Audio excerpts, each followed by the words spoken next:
Hi everyone, it's Jake and Nadia, and today we're going to talk about Wicked. We watched this last night. Wicked Part 1. Wicked Part 1, my mistake. We watched this last night and we don't talk about anything. We're not very communicative people with each other, apparently, outside of camera. It's all for show. I'm really excited to hear your thoughts. This is one of those films that I've been really excited to talk about with you. Mm-hmm. What did you think? Why don't you go first? No. You go first. No, go first. I loved it. Okay. I would rate it, you're going to give me eye rolls, 9 out of 10. Okay. So I would say that the first, no, let me change that. 8 out of 10. Because the first half of the film, I actually could do without, almost. I like it there as a purpose. At times, it did kind of get me out of my zone. There were things that were a little bit too typical. But the second half, my freaking gosh, I was trying to hold back tears because it was so emotional for me. Actors did a phenomenal job. The dance scenes, the scenery, the dance scene with the spinning library, the rotating library. It was so well done. The end with defying gravity was just my favorite, and I you could tell I think how I felt about the musical because of the fact that you were you seem emotional, because I was really trying to hold back. Your eyes were watery when we left. Yeah, I forgot how much I love that song. I feel a little anxious because I know you're gonna have something negative to say. I just know it. No, come on, tell more of your thoughts. I think we're still gonna go non-spoiler, but I think most people know how the story goes for Wicked. You know, they did change some aspect of the storyline to fit better narrative for the film itself, which I thought was fine. The Ariana Grande did a phenomenal job. She really surprised me with her acting skills because she was really funny. There were scenes that her character is very overdramatic, and she just played it so well. Cynthia Erivo was so phenomenal. I have way too many good things to say about her because her performance really captured the lost person in the film. Someone who just doesn't fit in but tries to, and by the end becomes herself more. All around, it was a good time. Jonathan Bailey, he's in Bridgerton. That's where he was from. I was wondering. I was he looks so familiar. Yeah, he was really good. I really liked her.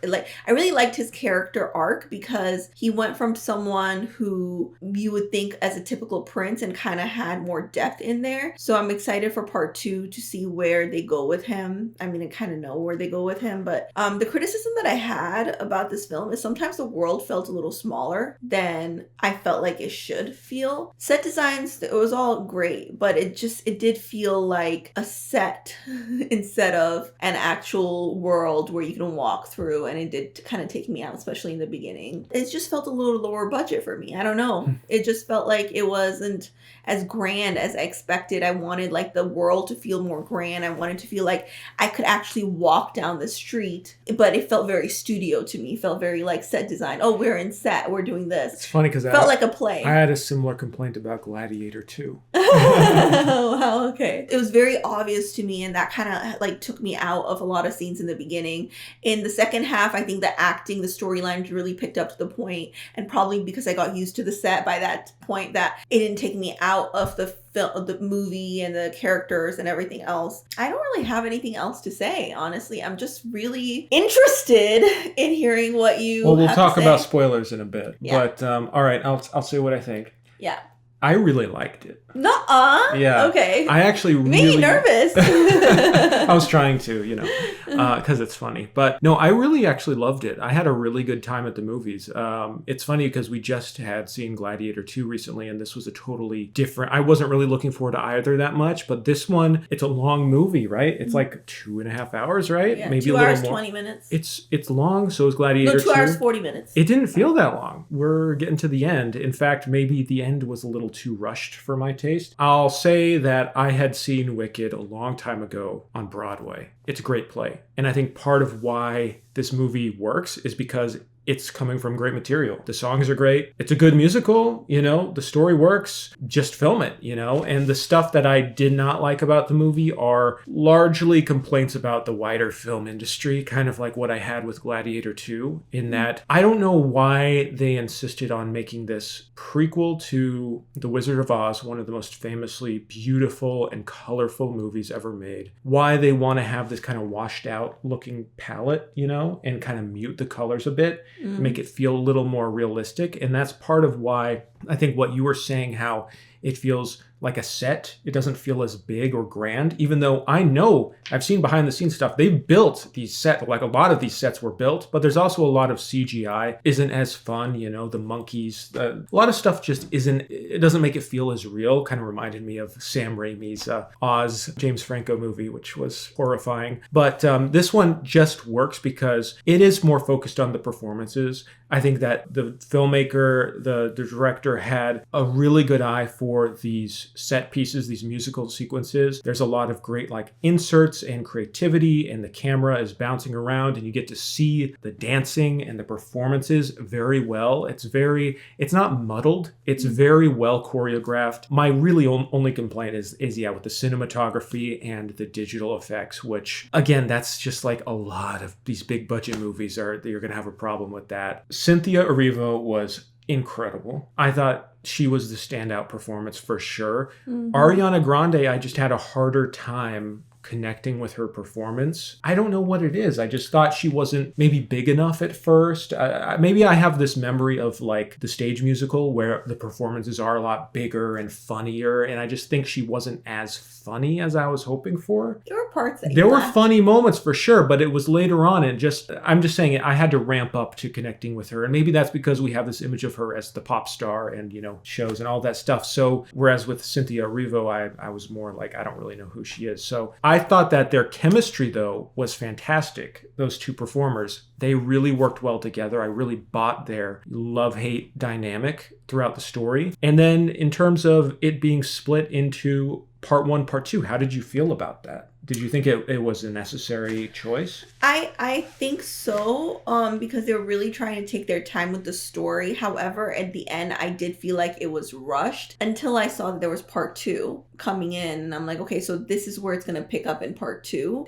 I had less criticism at the very end because I'm like, oh yeah, there's part 2. So this is going to take more time in this aspect of the film. It's just interesting having something part 1, part 2, because like sometimes they make part 1, part 2 and it's like you can cut down like half of it and then just make it into one film, because it just drags on when you're trying to. This dragged a little bit, but it dragged a little bit. I didn't mind that much, but I didn't, because it felt like it was just taking its time with the subplots, and you also know like this is going to be an epic. I don't remember what happens in the second half of Wicked, so I'm excited to see that. But yeah, there were certain subplots, like the musical number with the library, the spinning library, was cool, but I was also like, I don't know, maybe that could have been cut, but the musical purists would come after me for that. Well, I think it's important to keep in mind that like a lot of the things that we see in part 1 is also building up to part 2. True. So the library scenes and everything else, it's also kind of showing you the prince's character. Yeah. And how he evolves, which I know he has a good amount of things in the second film, in the storyline itself. So it makes sense in that context. It doesn't. Yeah. It does feel like it could be not needed in this film by itself, but you got to think about part 2 as well. Well, also I think that the movie or the play is designed to have that intermission at Defying Gravity. It's a big moment. It doesn't feel like Dune Part 1, where it's just the movie ends and you're like, oh, where's the ending? This kind of felt like, oh, this is an appropriate ending for a movie. Even though there's subplots and stuff's going to happen, it feels like we're ramping up. I felt enough of a conclusion that I was getting emotional at the end. I mean, it's just such a good song. The play works. Cynthia Erivo really sells it, and they just brought the bigness to it. I didn't want to say Jeff Goldblum was kind of perfect as the Wizard of Oz. I mean, that's kind of a perfect part for him. No brainer. Very similar to Ragnarok. Interesting. Well, he's Jeff Goldblum in basically every role he's in. So, I mean, you can't really trust him, but he's charming, and that worked really well for his part. I want to be friends with him. I don't know what else to say. Like, it definitely has What? its flaws. I wish that the movie was made a little differently, but they pulled it off. I see why it's getting very good reviews. I see why people are hyped and excited about it. I really hope the second one lives up to what's set up in the first. What would you rate it? I would give it probably 7 or 8. Okay, so closer to mine. Yeah, I love musicals too, so I'm just more biased. I really think if it's a good musical, and look, like Wicked is a classic, it's a beloved musical that I feel like you'd have to really screw things up for it to not work, And it's actually not that old. It's like a recent story. Mm-hmm. So, shall spoilers? Yeah, let's talk spoilers real quick. 3, 2, 1. Spoilers.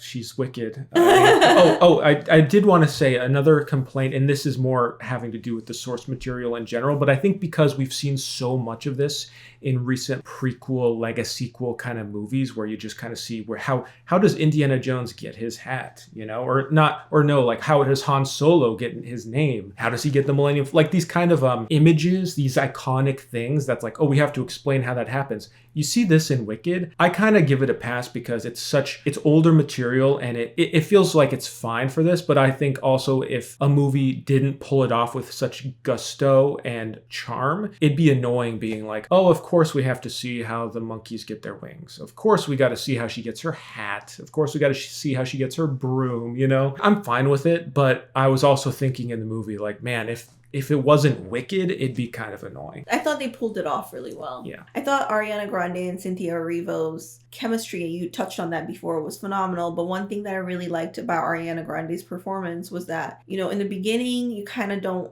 100% know who she is, which is why I think the disconnect with her happens. But she's not very likable, but she's also funny. I think she could have hammed it up a little more, honestly, because it gets a little more later on. I feel more of that charm, but earlier I was just almost the direction was, remember, this is a movie, it's not a play, so just be chill, But I also think that it's her voice and everything else, she made it into something more characteristic than her songs, and I really like that. But I really enjoyed seeing how she doesn't evolve as much as we thought she would, meaning that she's selfish and she's very tunnel vision about what she wants. She gets changed a little bit because Cynthia Erivo's character really, shows her kindness by getting her into a seminar class that she really wants to be in. And that's when the dance scene that they had together was very heartwarming. You could see Ariana Grande kind of struggling with her selfish desires to kind of be more selfless. But then when we have the popular song that comes up, you're like, oh wait, she still has her,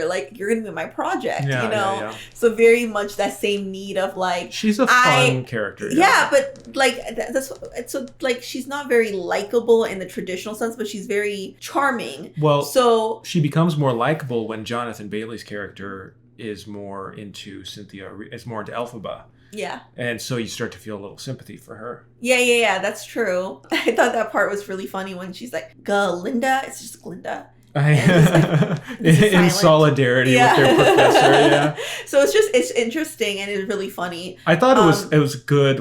I don't remember if that was in the musical, but I thought that was a good parody of performative activism. It was just very relevant. Yeah. So I thought she did a great job as an actress. Honestly, I really do. No, she did, and you can also feel that by the ending of the film, even though she's aligned with Elphaba and rooting for her, you can tell with that hug that Michelle Yeoh gives her at the end, she's still very malleable. She will fall to pressure very easily. She's very much into her own ambition, and I think it's not even just falling for pressure as much as I guess it is falling for pressure. She just really cares about what people think. Yeah. And it's really hard for her to not do things the right way, quote unquote, even though it's not morally right. If it's societally seen as a right thing to do, she'll fall into that. And that's what differentiates her and Elphaba. I want to talk about Michelle Yeoh because that was something that I forgot about when I knew about the play a while back, because she is a villain, and I forgot to. Yeah. I was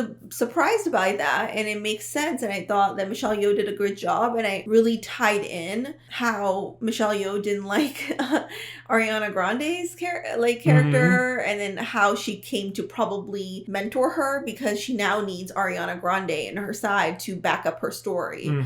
It's just interesting how these different puzzles pieces go together. I also like that flying monkeys at the end actually went with Elphaba. I don't know if they were chasing her. I think they were just like, she just was so grand and she's like, No, they were chasing her. Oh, was she? They were chasing her? I think so.